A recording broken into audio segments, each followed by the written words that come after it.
পাৰে খেদক না পাৰে খেদকছন নোৱাৰে চ্যালেঞ্জ কৰিছো নোৱাৰে কাকে ভাৰতৰ নাগৰিক ভাৰতৰ পৰা খেদিব পাৰিব কোনে পাৰিব কাৰ কিমান দম আছে ভাৰতৰ পৰা ভাৰতৰ নাগৰিক খেদিব মুখত কোৱা কথাটো ইমান সহজ তোমালোকে বাংলাদেশে আনি আছা আইন প্ৰণয়নৰ দ্বাৰা আৰু ভাৰতীয় নাগৰিক অসমৰ পৰা খেদিবা কেইজন খেদিব পাৰিছে তোমালোকে ইমান দিনৰ পৰা এইটো মোৰ হাতত ৰিপৰ্ট আছে না মিয়া বুলি মিয়া ক্ৰিমিনেল নেকি গোটেই মিয়া ক্ৰিমিনেল নেকি ৰাস্তা ঘাটত শ্ৰম কৰা মিয়াবিলাক ক্ৰিমিনেল নেকি তেওঁলোকে নাগৰিক নহয় নেকি ভাৰতৰ নাগৰিক কিছুমানে ইয়াতে ব্যৱসায় কৰি ইয়াৰ পৰা অৰ্থনীতি শোষণ কৰিব তেওঁলোকে পীড়া পাৰি দিবা আৰু যিবিলাকে দিন হাজিৰা কৰে তেওঁলোকৰ তেওঁলোকে খেদিবা এইটো কেনেকুৱা কথা এইবিলাক দিন হাজিৰা কৰা মানুহ উজনি অসমত যদি কোনোবা মিয়া আছে কাৰোবাৰ ঘৰত হালোৱা কাটিছে কাৰোবাৰ দোকানত কাম কৰিছে কোনোবাই ৰাস্তাত কাম কৰিছে কাৰোবাৰ পথাৰত কাম কৰিছে এই কাম কৰা মানুহ ব্যৱসায়টো নাই অৰ্থনৈতিক টনকিয়াল কৰা সম্প্ৰদায়টোক তোমালোকে সদায় অত্যাচাৰ কৰিবা আৰু অৰ্থনৈতিকভাৱে শোষণ কৰা মানুহখিনিক বৰপীৰা পাৰি দিবা এইটো কেনেকুৱা নীতি কেনেকুৱা জাতীয়তাবাদ কাক কয় জাতিৰ উন্নতিৰ হকে যাৰ অৱদান আছে সেইটো তেওঁলোকক সন্মান জনোৱাটো জাতীয়তাবাদ নে জাতিক শোষণ কৰা মানুহক সন্মান কৰাটো জাতীয়তাবাদ এতিয়া জাতীয়তাবাদৰ ডেফিনেশ্যনটো মই শিকিব লাগিব নতুনকৈ মই আহ্বান কৰিম যে এনেকুৱা ধৰণৰ ব্যক্তি বিশেষৰ দুখী ব্যক্তিৰ ওপৰত চূড়ান্ত শাস্তি হোক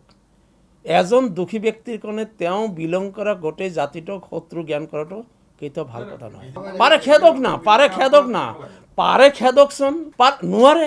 নোৱাৰে চ্যালেঞ্জ কৰিছো নোৱাৰে কাকে ভাৰতৰ নাগৰিক ভাৰতৰ পৰা খেদিব পাৰিব কোনে পাৰিব কাৰ কিমান দম আছে ভাৰতৰ পৰা ভাৰতৰ নাগৰিক খেদিব মুখত কোৱা কথাটো ইমান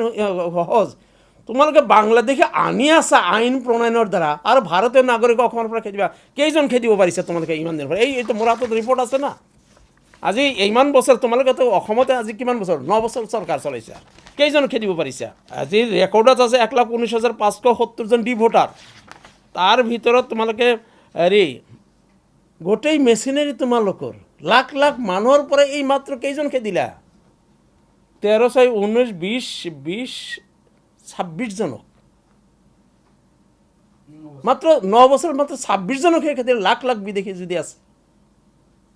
কেন্দ্ৰত তোমালোকৰ চৰকাৰ অসমত তোমালোকৰ চৰকাৰ বিশ্বগুৰু হোৱা মাননীয় হেৰি প্ৰধানমন্ত্ৰী তাৰপিছত মাত্ৰ 6 জনক খেদিব পাৰিলে কিয় কোন আইনে বাধা দিছে তোমালোকক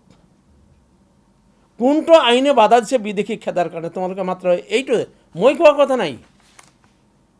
চৰকাৰে দিয়া তথ্য মোৰ প্ৰশ্নৰ উত্তৰ চৰকাৰে দিয়া তথ্য গতিকে খেদিম বুলি যে অসমৰ পৰা খেদিম বুলি এই খোৱা কথাৰ মুখত বহুত কথাই ক'ব পাৰি সকলো সম্প্ৰদায়ৰ মাজতে আছে মই এইটো কথা কেতিয়াও মানি নলওঁ যে অকল মিয়া সম্প্ৰদায়ৰ মাজত এই ৰেপিষ্ট আছে এই কথাটো মই মানে ক্ৰিমিনেল মই দেখোঁতো ক্ৰিমিনেল ক্ৰাইমৰ ৰেট দেখোঁ ডিব্ৰুগড়ত দেখোন গোৱালপাৰাতকৈ বেছি ক্ৰাইম ৰেট এইটো মই কোৱা নাই নহয় এইটো অসম বিধানসভাত দিয়া চৰকাৰে দিয়া তথ্য এইটো মোৰ তথ্য নহয় নলবাৰী বৰপেটাতকৈ নলবাৰী জিলাত ক্ৰাইম ৰেট বেছি এইটো মোৰ ৰেকৰ্ড নহয় এইটো অসম বিধানসভাত অসম চৰকাৰে দিয়া ৰেকৰ্ড তোমালোকে যিটো কৈ আছা কিন্তু তোমাৰ তথ্যই কি কৈ আছে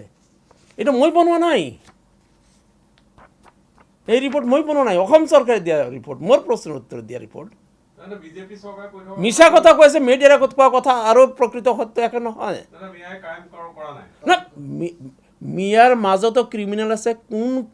মিয়া ক্ৰিমিনেলৰ পক্ষে কোনজন মিয়াই মাত মাতিছে মোক এজন নাম কওক যে অমুক মিয়া ক্ৰিমিনেলৰ পক্ষত অমুক মিয়াই ছাপোৰ্ট কৰিছে এজন মানুহৰ কথাটো ক'ব এটা দৃষ্টান্ত দিব কিন্তু অনামিয়া ক্ৰিমিনেলৰ পক্ষত বিজেপিয়ে থিয় দিয়া ৰেকৰ্ড ভাৰতবৰ্ষত অসমত আছে এইটো চৰকাৰে চিন্তা কৰিব চৰকাৰে দেশৰ নাগৰিকৰ নিৰাপত্তা জীৱন আৰু সম্পত্তিৰ নিৰাপত্তা দিয়াৰ দায়িত্ব চৰকাৰৰ